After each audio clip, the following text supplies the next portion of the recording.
আজকে আমি আপনাদের একটা গল্প শোনাবো। গল্পটা ব্যক্তিগতভাবে আমার হৃদয়ের অনেক গভীরে গাথা। গল্পটা হলো একটা রাবার আর একটা পেন্সিল।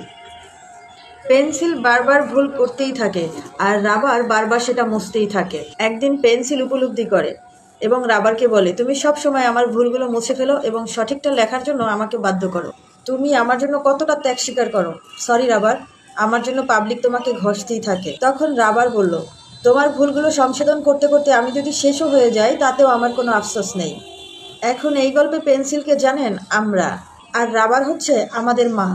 আমাদের মা সব সময় আমাদের ভুলগুলোকে লুকোতে থাকে, মুছতে থাকে, ঢাকতে থাকে এবং নিজেকে বলিদান করে দেয়। রাবার যেমন পার্মানেন্ট থাকে না, ঠিক তেমনি আমাদের মা সারাটা জীবন আমাদের পাশে থাকে না, হৃদয় কাঁপতে থাকে সেই দিনটির কথা ভাবতে ভাবতে। এই মা আজকে আপনাকে শাসন করছে, বাধা দিচ্ছে, বারণ করছে, সেই মাকে একদিন আপনিও খুব মিস করবেন। তাই মারা বেঁচে থাকতে মাকে মূল্যায়ন করতে শিখুন এবং মাকে ভালোবাসুন।